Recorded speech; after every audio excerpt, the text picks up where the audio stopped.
गाय की पूजा करने से निश्चित रूप से सारे देवी देवता प्रसन्न होते हैं। तो गाय हमारे लिए महत्वपूर्ण भी है और गाय का गौ माता का दर्जा यदि हमारा सरकार ने दिया तो हम भी चाहते हैं कि हमारे यहाँ राजस्थान से मिले, तो इस दिशा में हम माननीय मुख्यमंत्री जी से बातचीत करके इसका प्रयास करेंगे। बचपन से हमें बताया और सिखाया जाता है, हमारे आचरण में लाया जाता है, गाय हमारी माता है। बड़े होने के बाद गायों की दुर्दशा देख दिल रो उठता है और सियासत बताती है कि गाय हमारी माता है और इसका वोटों से नाता है। नमस्कार, वक्त है प्रश्नकाल का, आपके साथ मैं हूं स्वप्निल। महाराष्ट्र ने देसी गाय को स्टेट में राज्य माता का दर्जा दे दिया। सियासत हुई, कांग्रेस ने हमला बोला, वार किए, पर यह नहीं बताया कि एक वेलकम स्टेप है या नहीं। इधर अब मरुधरा में भी गाय को राज्य माता का दर्जा दिए जाने के संकेत मिले हैं। मंत्री जोराराम कुमावत ने कहा कि सीएम से बात कर इस दिशा में कदम बढ़ाए जाएंगे। नॉन ऑफिशियल कैपेसिटी में जब विपक्ष से मैंने बात की तो यहां भी सियासी विरोध ही नजर आया। यह बात सही है कि महाराष्ट्र में उठा कदम भले ही सियासी हो या ना हो, एक कदम है और सुधारों की गुंजाइश भी है, लेकिन इसका मतलब यह तो नहीं कि कदम उठाए ही ना जाएं। साल भर गा गा कर सियासत ही तो बताती है कि हम ये कर रहे हैं, वो कुछ नहीं कर रहे या कर पाए, और इस बात की क्या गारंटी कि जो ऊंट के साथ हुआ वो ही नहीं होगा। आज इसी पर चर्चा करेंगे। मेरे साथ जो गेस्ट जुड़ रहे हैं आपको इंट्रोड्यूस करवा देता हूं। आलोक सिंघल जी सीईओ हैं श्री गोधाम महातीर्थ पथमेड़ा से। शैलेश कौशिक बीजेपी प्रवक्ता, पौरुष भारद्वाज कांग्रेस प्रवक्ता, आप सभी का स्वागत है समाचार प्लस पर। पौरुष जी, आपसे शुरुआत कर रहा हूं क्योंकि बाद में आपके पास आऊंगा तो पहले आपको बीजेपी के वार पर पलटवार करना होगा, लेकिन पहले आऊंगा तो आप मेरे सवाल पर सीधा जवाब दे देंगे। राज्य माता का दर्जा दिए जाना वेलकम स्टेप है या नहीं? स्वप्निल जी, देखिए, निश्चित तौर पे अगर सैद्धांतिक तौर पे बात करें तो वेलकम स्टेप है, परंतु जैसा कि मैं आपसे इस बात को हमेशा कहता हूं कि कोई भी व्यक्ति या सरकार हो या संस्था हो कोई कार्य करती है, उस कार्य करने के पीछे उसकी मंशा क्या है वो भी एक बहुत महत्वपूर्ण घटक होता है। जिस भारतीय जनता पार्टी के लिए गाय अपनी आवश्यकता अनुसार मम्मी बन जाती है और अपनी आवश्यकता अनुसार यम्मी हो जाती है, तो ऐसी भारतीय जनता पार्टी अगर गाय पे राजनीति नहीं करे तो वो ज्यादा बढ़िया होगा। आपको पता है कि नॉर्थ ईस्ट के नेता अपने चुनावी घोषणा पत्र में इस बात को कहते हैं कि भाई हमें ना हमारी सरकार बनने दो, हम अच्छी क्वालिटी का आपको बीफ उपलब्ध कराएंगे। ये भारतीय जनता पार्टी की सरकार है जिसके राज्य के अंदर जो है वो बीफ एक्सपोर्ट में भारत नंबर 1 पे पहुंच जाता है। यूपी उत्तर प्रदेश में योगी आदित्यनाथ जी जो है उनके राज्य में जो है भारत मीट एक्सपोर्ट में जो है राज्य बात करें तो नंबर 1 बन जाता है। बात नहीं करे तो ज्यादा अच्छा है। और निश्चित तौर पर नहीं, पौरुष भाई मेरी बात सुनिए, मैं कह रहा हूं कि महाराष्ट्र में तो चलिए चुनाव है, आप वहां कह सकते हो, उसके टाइमिंग पर सवाल उठा सकते हो। राजस्थान में थोड़े ना चुनाव है, उपचुनाव भी है, तो उपचुनाव के लिए इतना बड़ा कदम तो नहीं उठाएगा ना कोई। तो ये तो एक नॉन पॉलिटिकल स्टेप हुआ ना साधारण गणित के हिसाब से। देखिए स्वप्निल जी, बिल्कुल निश्चित तौर पे इसकी शुरुआत जो महाराष्ट्र राज्य से हुई, वहां पे चूंकि इसकी राजनीतिक मंशा थी इसलिए उसका विरोध किया जा रहा है, परंतु राजस्थान में यदि सरकार ऐसा कोई कदम उठाती है तो निश्चित तौर पे कांग्रेस स्वागत क्यों नहीं करेगी। और मैं तो साथ में ये भी कहता हूं कि आप सिर्फ देशी गाय माता कोई क्यों देना चाहते हैं? गाय तो गाय होती है। आप देखिए, मैं नाम नहीं लेना चाहूंगा, भारतीय जनता पार्टी के एक नेता जो गाय पे राजनीति करते थे वो विदेश गए थे और वहां पर उनके टेबल के ऊपर बीफ परोसा गया, तो वहां पर जो उनके साथी नेता ने कहा, बोले साहब आप बीफ खाओगे तो भारत में हंगामा मच जाएगा, क्या बीफ खाओगे? उन्होंने कहा, बोले नहीं ये विदेशी गाय का बीफ है, बोले यहाँ पे हंगामा नहीं मचता, बोले वो तो खाली देशी पे होता है। मैं 2 मिनट आपको रोक रहा हूं। मैं एक बात अपने दर्शकों को बहुत क्लियर करना चाहता हूं। गाय माता कब मम्मी हो जाती है और कब यम्मी हो जाती है हो गई आपकी बात पौरुष भाई, लेकिन मैं एक बात अपने दर्शकों को क्लियर कर देना चाहता हूं कि जब हम बीफ शब्द का इस्तेमाल करते हैं तो वो बीफ सिर्फ गौ मांस के लिए ही नहीं होता है, वो भैंसों का भी जो मांस है या बैलों का जो मांस है उसके लिए भी बीफ शब्द का इस्तेमाल होता है। तो ये चीज मैं अपने दर्शकों को जरूर बताना चाहता था। आलोक जी, मैं आपके पास आ रहा हूं। आलोक जी, अगर राजस्थान में भी गाय को राज्य माता का दर्जा दिया जाए तो क्या बदलेगा? ये मैं इसलिए पूछ रहा हूं क्योंकि हमारे राज्य पशु की क्या स्थिति है ये किसी से छिपी नहीं है। जय गो माता जय गोपाल। आलोक जी, ये जो महाराष्ट्र सरकार ने गौ माता को राज्य माता का दर्जा देने का जो निर्णय किया है ये एक अत्यंत स्वागत योग्य और अनुकरणीय कदम है। हर अच्छे कार्य के पीछे व्यक्ति के अपने हेतु होते हैं और कुछ अच्छा हो रहा है ये बड़ी बात है। सही बात। राजस्थान में विश्व का सर्वाधिक देशी गोवंश है। भारतीय गोवंश की संख्या अगर देखा जाए तो किसी एक राज्य में सर्वाधिक है तो राजस्थान में है। ठीक है। और आज भी राजस्थान के प्रत्येक व्यक्ति के मन में जो देश में कहीं पर भी रह रहा है गौ सेवा का भाव हृदय में जिंदा है। अभी हमारे माननीय मंत्री जोराराम जी कुमावत ने कहा को मुख्यमंत्री महोदय से मांग करेंगे और शीघ्र ही ऐसा करने का प्रयास करेंगे।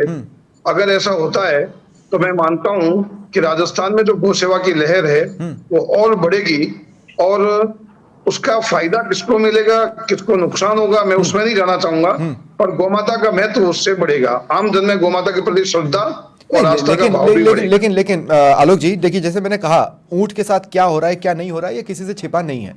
सिर्फ एक टैग दे देने से या एक व्यवस्था कर देने से इंप्लीमेंटेशन तो एंश्योर होता नहीं।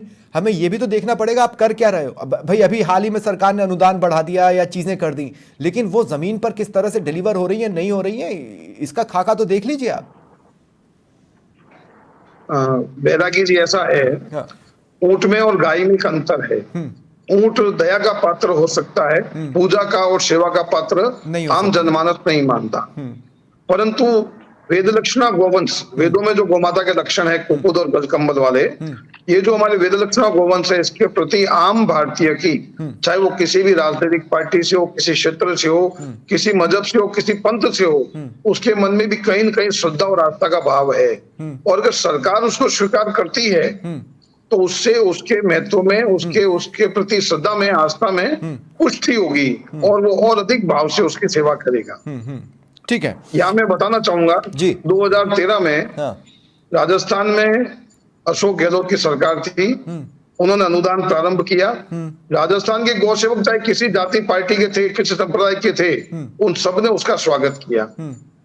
तो गौभक्तों के लिए गाय महत्वपूर्ण है और गाय का कार्य महत्वपूर्ण है। उसके बाद में वसुंधरा जी ने अनुदान की अवधि को 3 महीने से 6 महीने तक बढ़ाया। हाँ। अभी माननीय मुख्यमंत्री ने हाल ही में हमारे अनुदान में 10% की वृद्धि की है। हाँ। ये सारी घटनाएं वो किस कार्यकाल में हुई, कौन सी सरकार है, वो विषय नहीं है। ठीक है, राजस्थान का जनमानस गौमाता के प्रति आस्था और श्रद्धा का भाव रखता है। ठीक है, और जो भी इसके लिए कार्य करेगा उसे गौमाता का आशीर्वाद और गौभक्तों का सहयोग मिलेगा। ठीक है, मैं अपने दर्शकों को यह भी बता दूं कि जब राज्य माता का टैग मिलेगा तो उसके साथ कुछ व्यवस्थाएं भी की जाएंगी, जैसा कि महाराष्ट्र में भी हुई हैं। महाराष्ट्र में कुछ व्यवस्थाएं एंश्योर की गई हैं, लेकिन उसका इंप्लीमेंटेशन भी देखना होगा। राजस्थान में जब राज्य माता गाय को बनाया जाता है तो ये देखना होगा कि वो बाय डेफिनेशन सिर्फ देसी गाय पर लागू होगा या सब पर, और दूसरी किस तरह की व्यवस्थाएं उसमें की जाती है। सरकार ये कहकर बच सकती है कि हमने तो अनुदान बढ़ा दिया तो हमें बहुत ज्यादा यहाँ पर डेली बेसिस का 50 रुपए जिस तरह से महाराष्ट्र में है वो करने की जरूरत नहीं है प्रति गाय। हमें नहीं पता, लेकिन वो समय के साथ सामने आएगा। शैलेश कौशिक जी, मेरा सवाल आपसे है। शैलेश भाई, मैं ये कह रहा हूं कि सबसे पहले तो एक कंफ्यूजन दूर करते हैं, सिर्फ देसी गाय ही हमारी माता है या इन जनरल गाय हमारी माता है? देखिए स्वप्निल जी, देसी गाय की संग इसलिए देसी गाय को इस संरक्षण के मध्य राज गौ माता का दर्जा दिया गया है कि सामान्यतः जो विदेशी या ऐसी जो जो वैसे लोग होते हैं जो डेयरी का काम करते हैं या गौपालन के माध्यम से बिजनेस का काम करते हैं, वो उनके संरक्षण पर, चूंकि वो एक बिजनेस का उनका सोर्स होता है, इसलिए सामान्यतः ध्यान दे सकते हैं। लेकिन देसी गाय के लिए आप स्थिति देखिए कि किस तरीके से गाय की जिस तरीके से दुर्दशा के माध्यम दिखाई देती है, जिस तरीके से गाय के लिए, और खासकर मैं कहना चाहता हूँ क्योंकि मैं भी ब्रज क्षेत्र में रहने वाला हूँ, मैं जानता हूँ, तो लोगों की स्थिति ऐसी होती है कि देसी गाय अपना दूध निकाला और छोड़ दिया। नहीं तो शिंदे साहब को लौट के आए। शिंदे साहब को बहुत देर से गायों की दुर्दशा दिखाई थी, जो योगी जी को अब तक दिखाई नहीं दी है, जो मोहन यादव जी को दिखाई नहीं दे रही है, उससे पहले शिवराज जी को दिखाई नहीं दी, कभी रमन सिंह को दिखाई नहीं दी। तो स्वप्निल जी देखिए, आपको मैं ध्यान दिलाऊं कि गायों के संरक्षण के लिए लगातार, और मैं इसको देखिए, मैं आज के सब्जेक्ट को कम से कम राजनीति से थोड़ा, हालांकि राजनीति जो प्रश्न होंगे उस पर निश्चित रूप से मैं बोलूंगा, लेकिन थोड़ा सा ये विषय है, कम से कम हमारी सनातन और हिंदू संस्कृति में ये सबसे बड़ा आस्था का विषय है, संस्कृति का विषय है। और गाय एक ऐसा विषय, गाय एक ऐसा जीव है जिसके हर चीज में देखिए, आपके इसके गोबर में, गौमूत्र में, दूध में, हर चीज में उसके में औषधि है, हर चीज में उसके में, अपने माना जाता है कि लगभग 33 करोड़ देवी, 2 मिनट में बोलूंगा, 33 करोड़ देवी देवता का वास है। अगर आप हमारी भारतीय जनता पार्टी की राजस्थान की सरकार के विषय में बात करें तो आपको ध्यान होगा, माननीय मुख्यमंत्री महोदय ने अभी जो माननीय भाई साहब ने बताया, उसके अलावा बताऊं कि 5 लाख गौपालकों के लिए 1 लाख ब्याज मुक्त ऋण देने की जो घोषणा की थी ऐतिहासिक बजट के दौरान, वो भी इस गौपालन की दिशा में, गौ संरक्षण की दिशा में ऐतिहासिक कदम था। लेकिन वो सिर्फ देसी गायों के लिए नहीं था, वो ओपन फॉर ऑल काउ था। देखिए देखिए देसी गाय की मैं बात नहीं, मैं कह रहा हूँ सब गायों के लिए था। बात शैलेश भाई, गाय देखिए की है, शैलेश भाई, एक देसी गायों वस्तुस्थिति के लिए आपको था। माननी पड़ेगी। देखिए मैं आपको एक बात बताता हूं, एक वस्तुस्थिति आपको माननी पड़ेगी। महाराष्ट्र में क्या है, बड़ी संख्या में दलित समुदाय है या कुछ पर्टिकुलर हिंदू समुदाय से ही आने वाला ऐसा धड़ा है जो कुपोषण से फाइट करने के लिए बीफ लेता है। आप समझ रहे हैं मेरी बात? जो जरूरी नहीं है कि गौ मांस हो, मैं पहले ही ये क्लियर कर चुका हूं। अब हो क्या रहा है कि अगर हम राज्य माता का टैग देते हैं तो क्या सोसाइटी के स्तर पर हम उसके लिए तैयार हैं? मतलब महाराष्ट्र में, राजस्थान में तो मुझे लगता है हम हैं, पुरजोर तरीके से हैं, लेकिन नॉन पॉलिटिकल मोटिव तो आपको साबित करना होगा ना। देखिए आज देखिए जिस तरीके से जब उन्होंने केवल राज्य माता का चुनावी फंड की चुनावी दृष्टि से घोषणा के माध्यम से नहीं आप इसको जोड़ सकते। आपकी यह सरकार ने जब नोटिफिकेशन जारी किया तो सरकार ने यह व्यवस्था भी की कि 50 रुपए का अनुदान दिया जाएगा गांव। देखिए जब अपन किसी भी योजना को लाते हैं शुरुआत कहीं ना कहीं से होती है, और जब शुरुआत होती है तो उसके प्रति जागरूकता भी पैदा होती है, और जागरूकता होती है तो निश्चित रूप से संरक्षण भी बढ़ता है।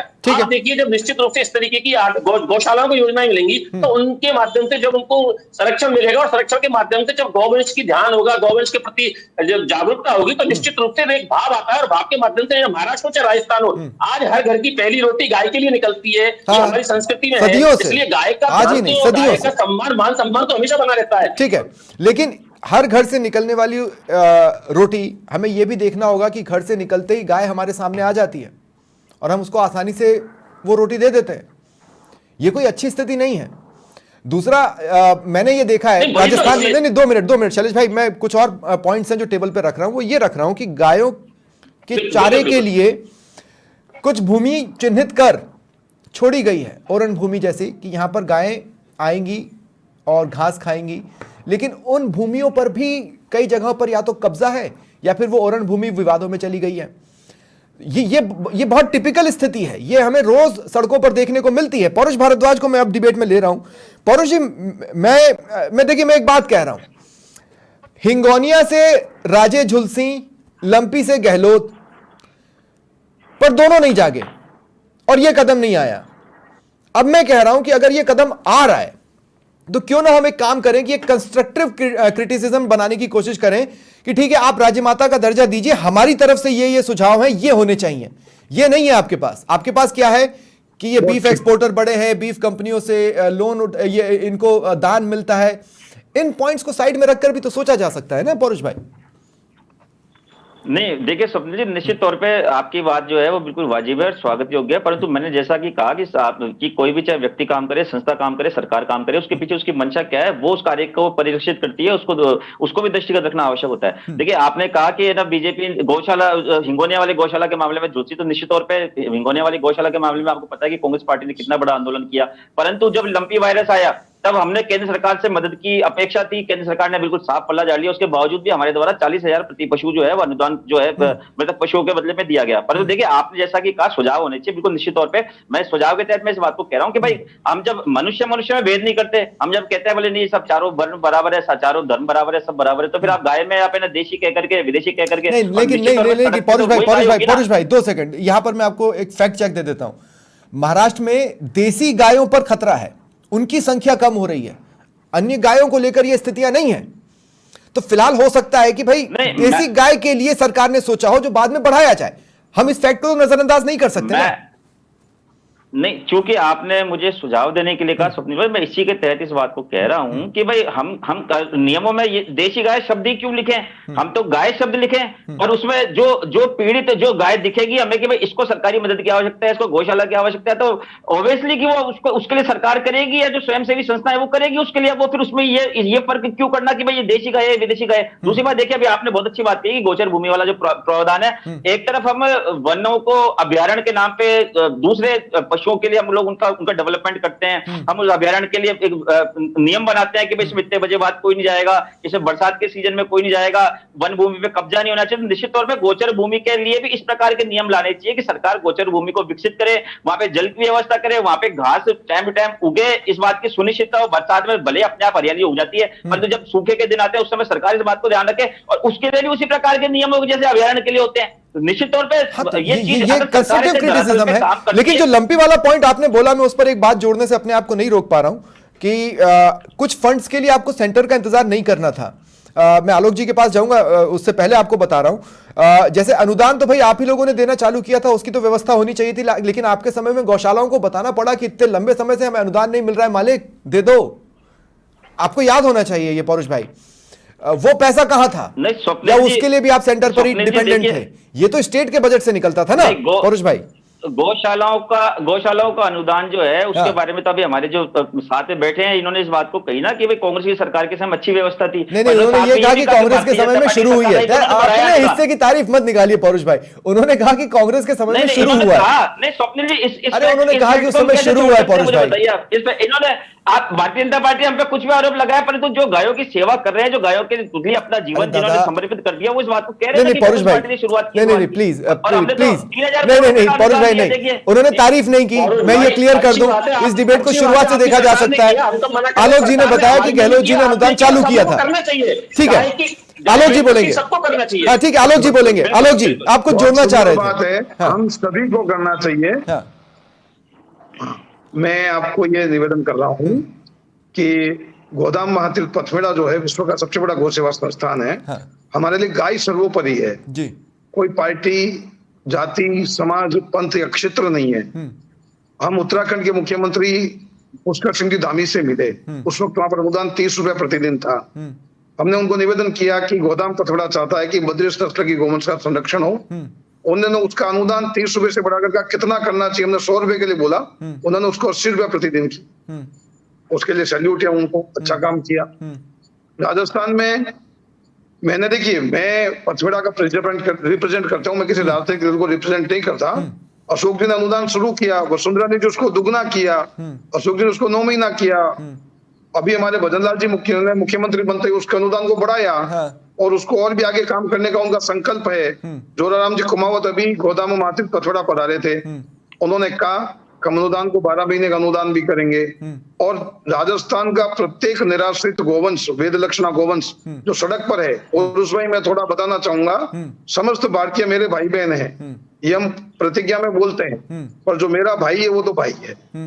तो ठीक उसी प्रकार सभी पशु दया के पात्र हैं।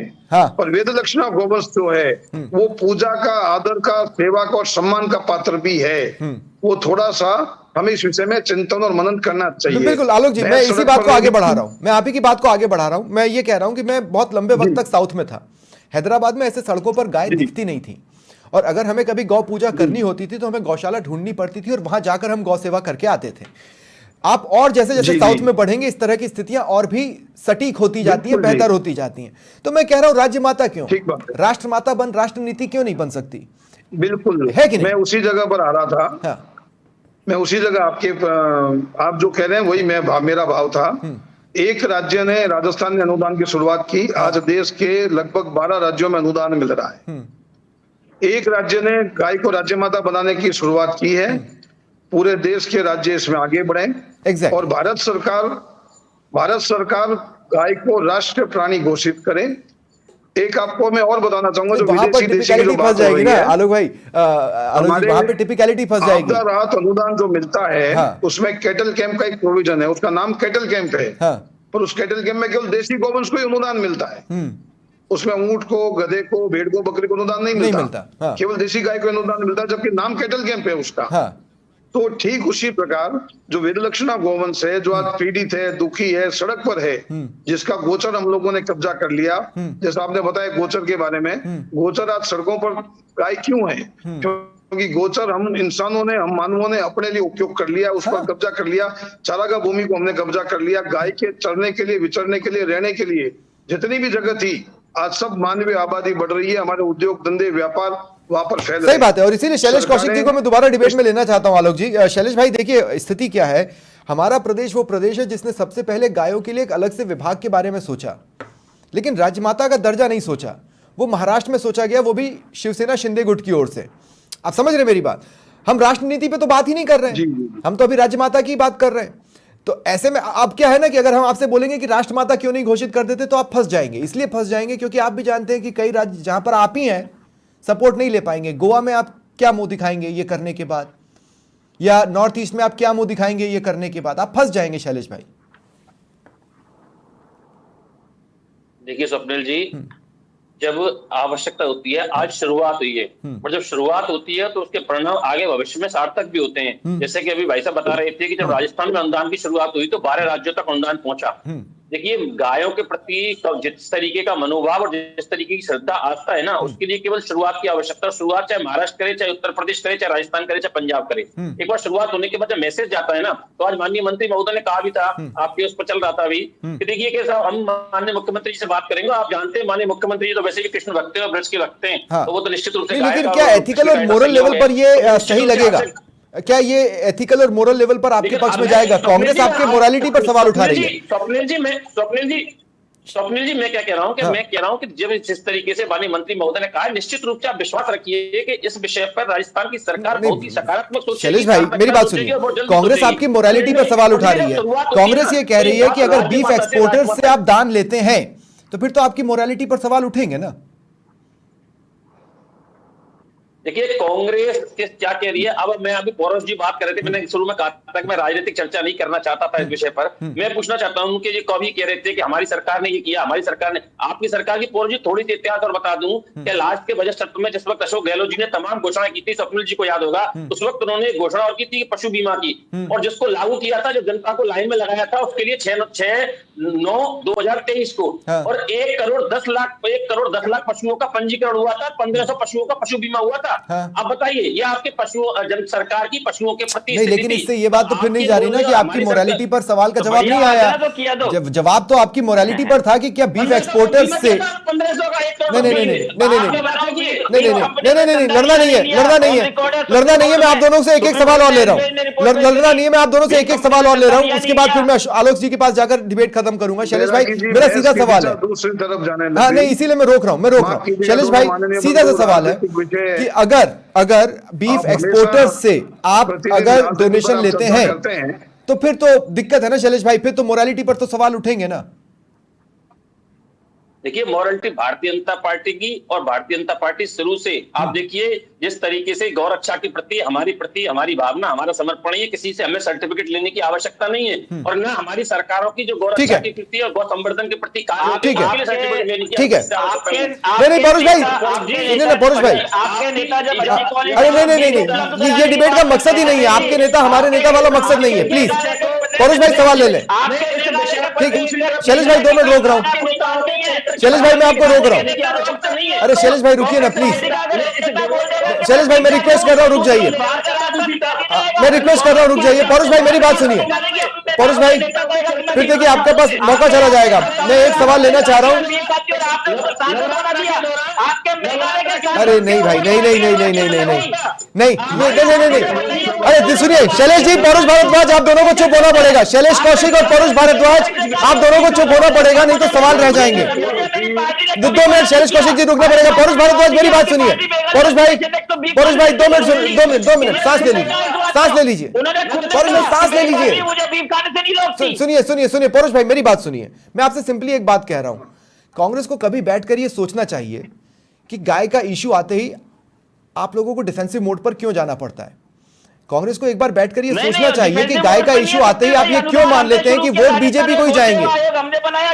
पौरुष भाई आपको सोचना पड़ेगा कि गाय का नाम आते ही वोट बीजेपी को क्यों जाते हैं, आपको क्यों नहीं। ये तो कांग्रेस सोचेगी ना, ये मैं क्यों सोचूंगा। ये तो कांग्रेस को सोचना है। बिल्कुल स्वप्निल जी, एक व्यक्ति ऐसा है जो शांति से अपने माता पिता की सेवा कर रहा है, और एक व्यक्ति ऐसा है कि अपने माता पिता को बाजार में लेकर घूम रहा है। ठीक है आलोक सिंघल जी मैं आपके पास आ रहा हूं। मैं ये कह रहा हूं जैसे महाराष्ट्र ने राजमाता घोषित कर कुछ व्यवस्थाएं की हैं, हम राजस्थान के परिप्रेक्ष्य में सोचें तो वो कौन सी व्यवस्थाएं होनी चाहिए। मतलब अब देखिए, आपने तो धीरे धीरे कर एक बहुत समृद्ध गौशाला बना ली। प्रदेश के हर हिस्से में उतनी समृद्ध गौशालाएं हैं नहीं, उतनी व्यवस्थित गौशालाएं भी नहीं है। इसलिए मेरा सवाल है कि क्या व्यवस्थाएं होनी चाहिए। देखिए, आपका बहुत सुंदर सवाल है। मैं दोनों माननीय हमारे जो राजनीतिक बंधु हैं इनसे निवेदन करना चाहूंगा कि आप प्रतिदिन राजनीतिक बहस में सम्मिलित होते हैं। आज ये बड़ी मुश्किल से, बहुत बहुत धन्यवाद है बैरागी जी का, तो इतने सुंदर विषय पर हम लोगों को एक साथ बिठाया है। गाय हमारी माँ है, गाय हमारी माँ है। और ये जो विषय है गौशालाओं का, मैं आपको निवेदन करूं, राजस्थान के अंदर कुछ काम अभी किए जाने शेष हैं। और राजस्थान ही नहीं, पूरे देश भर में नीति आयोग की कुछ बैठक में मुझे गोदाम पथौड़ा की ओर से सम्मिलित होने का अवसर मिला। वहाँ एक टास्क फोर्स बनाई गई। मैंने वहां पर उस टास्क फोर्स की बैठक में ये कहा कि हम लोग प्रतिवर्ष 70,000 करोड़ रुपया यूरिया, डीएपी और पेस्टिसाइड पर सब्सिडी प्रदान कर रहे हैं। लाखों करोड़ रुपए का हमारे स्वास्थ्य का बजट है और नरेगा के बजट का तो कोई और भी नहीं और छोर भी नहीं है। ऐसा कुछ गाँव का जो प्रोग्रेस है उसी करें गोचर जमीन पर, उसके लिए नरेगा के निर्माण मद से उसके लिए शेड और चारागृह बन जावे और उसका जो गोबर है उससे गांव में ही नरेगा की मजदूरी मद में से खाद बने और गांव के किसानों को उनकी भूमि के क्षेत्रफल के आधार पर निःशुल्क वितरित कर दी जाए। एक मोटे तौर पर अनुमान भी हमने वहां प्रस्तुत किया। मात्र 20 से 25,000 करोड़ के बजट में पूरे देश के गोवंश का संरक्षण हो सकता है और हमारी धरती का संवर्धन हो सकता है, हमारी धरती पुष्ट हो सकती है। बढ़िया। तो सर्विस फॉर्मूला भी लगाना होगा और अगर प्रोडक्ट फॉर्मूला भी साथ ही साथ लग जाता है तो राजमाता का दर्जा देने का फायदा पूरे देश को मिलेगा। बहुत बहुत शुक्रिया। मुझे पूरी उम्मीद है शैलेश भाई आपने भी ये सजेशन सुना होगा और सरकार तक पहुंचाएंगे। पौरुष जी आपका भी धन्यवाद। आलोक सिंघल जी आपका भी धन्यवाद हमारे साथ जुड़ने के लिए और चर्चा में शामिल होने के लिए। फिलहाल इतना ही।